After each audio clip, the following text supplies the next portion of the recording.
Assalomu alaykum va rahmatullohi va barakatuh. Gurga savol so'rabdilar aytdilarki, oya joizmi deylar, mayda qizay yo mayda o'g'li bizni deylar, yeltib madrasa yo qori yoyiki qori Qur'on deylar, ustod deylar, Qur'on dars berarlar, magar tog'utni deylar, tog'ut oldida ishlaylar, yo tog'utdan difo qilar o'sha qorilar, o'sha ustozlar, o'shalarni oldida eltib, o'g'li bizni yo qizay bizni eltib bersak Qur'on o'rgansa nima bo'ladi? Oya joizmi, joiz emas debdilar. Qarang, birga tog'utlarni oldiga eltib qo'yarasin joiz emas. Avval aytib qo'yay, joiz emasdi. Joiz emasdi. Tog'utga musulmon aytilmaydi. Tog'ut ya'ni kofirni, kofirni oldiga eltib qo'yar, joiz emas. Nima uchun? Afkorini yo manhajini yo nimasini tag'ir beradi. Mafkarasini tag'ir beradi o'sha qori, o'sha tog'utga o'ziday qilib oladi. Böyle qarang, biza kelamiz, Nahji salafga qaraymiz.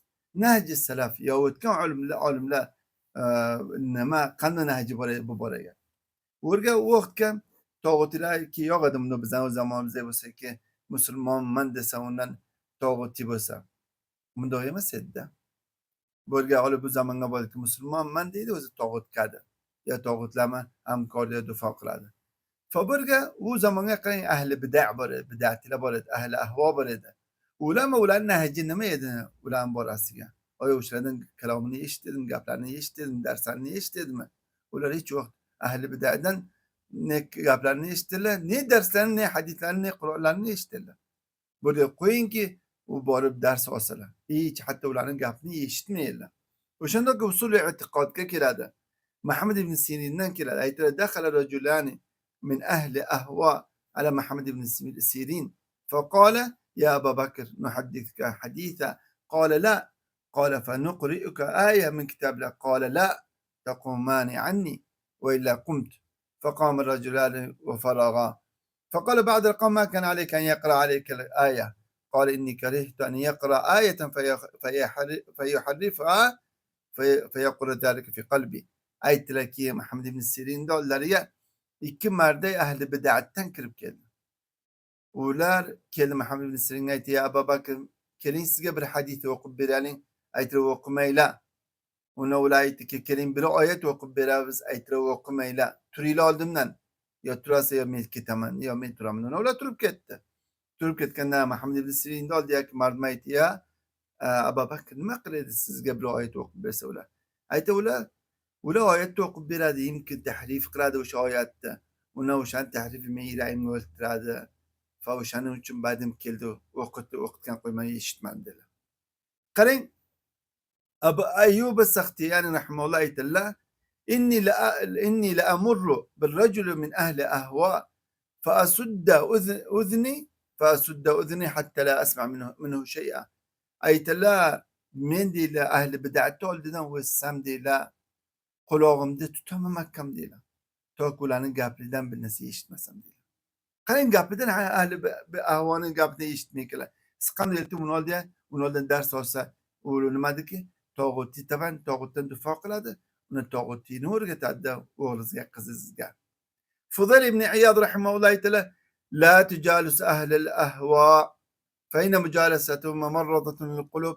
Aytdilar, "O'ltimaylar ahli ahvoma, ahli bid'ama birga o'ltimaylar majlislarga. Ulama majlisga o'ltirar, qalblarni marid qiladi" deylar. Qarang.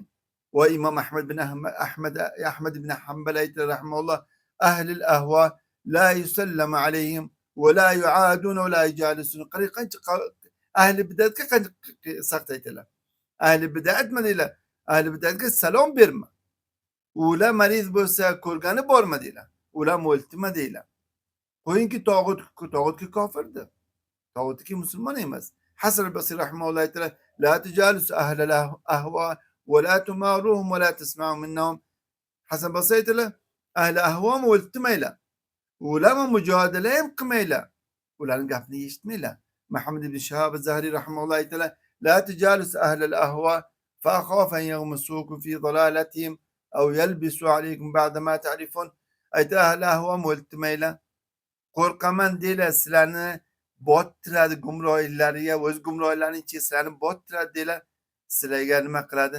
Bilakoni sizlarni nima qiladi? G'alati tushuntiradi sizlarga.